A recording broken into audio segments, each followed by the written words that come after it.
অপুর শাহরুখ খান বুবুলির মহারাজা। অপুর শাহরুখ খান বুবুলির মহারাজা। ঢাকায় মেগাস্টার শাকিব খান। শুক্রবার ২৮ মার্চ জীবনের ৩৫ বসন্ত পেরিয়ে ৪৬ পা দিলেন নায়ক। ক্যারিয়ারে ভক্তদের দিয়েছেন অসংখ্য সিনেমা, যার সিংহভাগই ব্যবসাসফল। বলা যায় এই মুহূর্তে ঢাকাই সিনেমা ইন্ডাস্ট্রিজে একচেটিয়া রাজত্ব তার। তবে শাকিব খানের ব্যক্তিগত জীবন বেশ আলোচনায়। ভালোবেসে চিত্রনায়িকা অপু বিশ্বাস ও শবনম বুবলিকে বিয়ে করেছিলেন তিনি। যদিও এই দুই নায়িকা শাকিবের জীবনে এখন অতীত। এদিকে আবার শাকিব খানকে নিয়ে তাদের এক অপরের দ্বন্দ্ব লেগে থাকে। তবে খানিকটা ব্যতিক্রম দেখা গেল, আর কেনই বা হবে না, নায়কের জন্মদিন বলে কথা।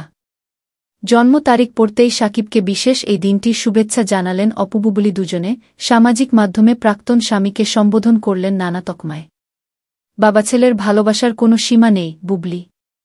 গৌরী হিন্দু, শাহরুখ মুসলিম, আমারও কিন্তু তেমনি পরিবার। অপু ভেঙেচুরে সবকিছু বরবাদ হয়ে যাচ্ছে বুবলি। যেমন সিনেমার দৃশ্যে দুজনের ফ্রেমবন্দি একটি ছবি ফেসবুকে পোস্ট দিয়েছেন অপু বিশ্বাস। ভালোবাসার ইমোজি দিয়ে অপু লিখেছেন, শুভ জন্মদিন জীবন্ত মেগাস্টার শাকিব খান, হ্যাশট্যাগ দিয়ে লিখেছেন, আমার শাহরুখ খান। এদিকে প্রাক্তন স্বামীর প্রতি নিজের ভালোবাসার কথা জানিয়েছেন চিত্রনায়িকা শবনম বুবলিও।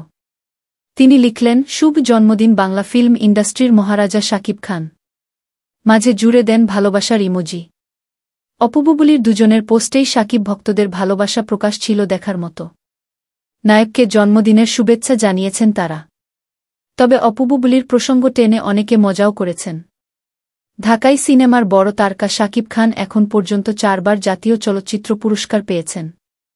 ওপার বাংলাতেও বেশ জনপ্রিয় তিনি। তার উল্লেখযোগ্য সিনেমাগুলোর মধ্যে রয়েছে জানের জান, অনন্ত ভালোবাসা, my name is Sultan, daring lover, দুই পৃথিবী, প্রিয়তমা, রাজকুমার, তুফান ও দর্দ। এদিকে আসছে ঈদে মুক্তি পেতে যাচ্ছে তার নতুন ছবি বরবাদ। ইতোমধ্যে ছবিটি মুক্তির প্রস্তুতি প্রায় অনেকটাই এগিয়ে।